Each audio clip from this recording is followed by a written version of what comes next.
दुलाराय बर' फरायसा आफादनि मोनसे स्ट्रं आरो स्पेशल जे मोनसे हास्थायनाय आरो जे आपिल बे जाहैबाय जे 2020 सननि 27 जानुवारियाव जे बर' गोजोन गोरोबथा बिटिआर जि एकर्ड जादोंमोन एनडिएफबिनि मोनब्रै आफाद आरो लोगोसेनो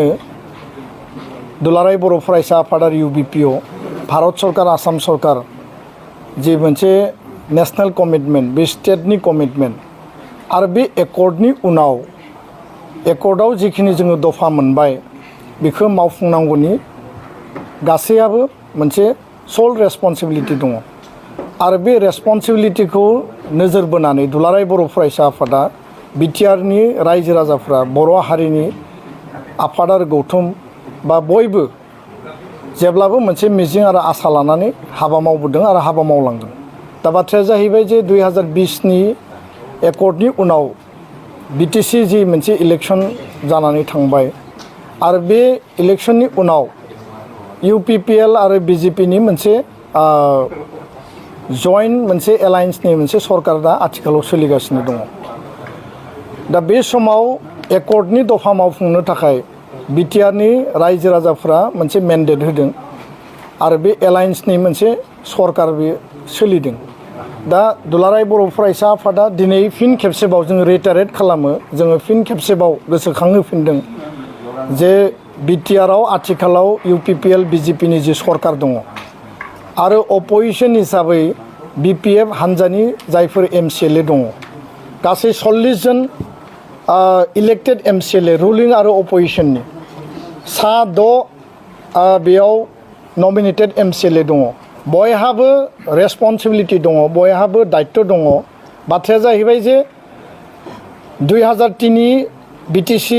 एकर्डनि उनाव 2005आव इलेक्सन जादों आरो बे इलेक्सननि उनाव संग्रामि नेता दैदेनगिरिफ्रानो सरकारखौ सालायफैदों। सेम पेटार्नाव 2020नि एकर्डनि उनाव 2020आव जानाय बिटिआर इलेक्सनाव इउपिपिएल जाय बिथांमोना संग्रामि दैदेनगिरिमोन बिथांमोनानो दिनै बे सरकाराव रुलिंआव माने लिडारशिपखौ लानानै सामलायगासिनो दङ बिजेपिजों एलायन्स। दा दुलाराय बर' फरायसा आफादा जिहेतु एकर्ड इमप्लिमेन्टेशना मोनसे पलिटिकेल पार्ट एकर्ड इमप्लिमेन्टेशना गभर्नमेन्ट टु गभर्नमेन्ट मोनसे पार्ट बिटिआर काउन्सिल आसाम सरकार भारत सरकार बे ट्राइ जंसन मोनसे जिहेतु पार्ट आरो फारसेथिं दुलाराय बर' फरायसा आफाद इउबिपिअआ सिगनेटरि स्टेक हल्डार हिसाबै जोङो बेखौ आपिल आरो दाबि होलांबाय थागोन। दा बेखायनो जोंनि जि लुबैनाय आरो हास्थायनाया जाहैबाय 46 जि एमसिएलए दङ चिफ डेपुटि चिफ स्पिकार आरो इएम एमसिएलए गासैखौबो लाफानानै बिस्रा बयहाबो बिबान दङ जे एकर्डखौ मावफुंनायाव मोनसे गारां आरो मोनसे लामायाव फैनानै बिसोर बयबो खामानि मावनांगौ। अकल राजखान्थिनि थाखाय राजखान्थि खालामनायखौ जों मालाबाबो लुबैया आरो नैबे 5 बोसोरनि मेन्डेटआनो बिटिआर बासिनि मेन्डेटआनो जाबाय एकर्ड इमप्लिमेन्टेशननि मेन्डेट सान्थि गायसननायनि मेन्डेट आरो रायजो राजानि जि हप्स एन्ड एसपिरेसन जि गांनाय उखैनाय आरो बिथांमोननि जि सिमांमोन बे जौगानायनि थाखाय गोरिब गुन्द्रानि जिखिनि जौगानायनि थाखाय बे जौगानायनि खामानिखौ बयबो मावनांगौ। आरो बे बेलायाव आङो सानो जे रिजनेल जायफोर फर्सेस दङ इउपिपिएल जागोन बिपिएफ जागोन एलायन्सनि पार्टनार हिसाबै राष्ट्रीय दल दङ बिजेपि जाय जिरि थाया मानो बिथांमोना गासिबो बिटिआरनि बासिन्दा बिटिआरनि समस्तिनिफ्रायनो देरहानानै फैदों। बयहाबो एकर्डनि सायाव ट्रास्ट आरो बिसासा थानांगौ एकर्डनि सायाव बयहाबो मोनसे अनसायनाय आरो हाबा मावनाया थानांगौ। दा बेखायनो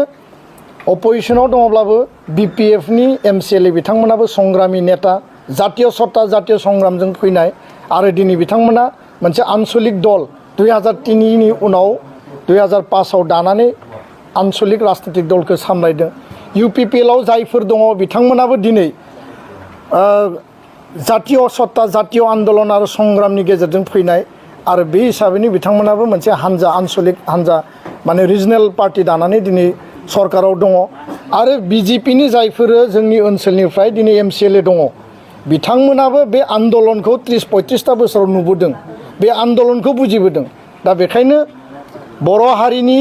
माने फार्स्ट एन्ड फरमस्ट लुबैनाया जाहैबाय बा बिटिआर ओनसोलनि रायजो राजानि लुबैनाया जाहैबाय जे सान्थि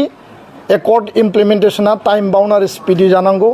भारत सरकार आसाम सरकारखौ जेसेबां लेभेलाव नारसिननानै सरकार तो सरकार हाबा मावनांगौ आरो रायजो राजा गोरिब गुन्द्रानि जौगानायनि थाखाय हाबा मावनांगौ बिनि थाखायनो मोनसे इउनाइटेड मोनसे एफर्टआव हाबाफारिफोरखौ मावलांनांगौ होननानै दुलाराय बर' फरायसा आफादा दिनैनि समाव जोङो बयखौबो आपिल खालामो राजखान्थिनि नामाव राजखान्थि खालामनायखौ जों लुबैया आरो अकल पावार पलिटिक्स खालामनायखौ जों लुबैया पावार पलिटिक्सनि थाखाय नैबे 5 बोसोरा नङामोन आरो बेखौ जोङो मालाबाबो हास्थाया बे 5 बोसोर जि मोनसे एलायन्सनि सरकार बा एकर्डनि उनाव आन्दलननि उनाव दानाय जि सरकार बे सरकारनि कमिटमेन्टआ जाबाय पिस गायसननाय एस्टाब्लिशमेन्ट सुक्ति मावफुंनाय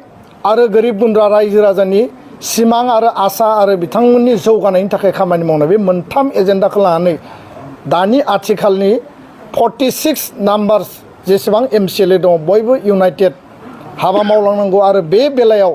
रिजनेल फर्सेस रिजनेल आनसलिक दलफोरा संग्रामि मोनसे सत्ताजों फैनाय हिसाबै बिथांमोना बेयाव बांसिन बिबान आरो रेसपन्सिबिलिटि दङ।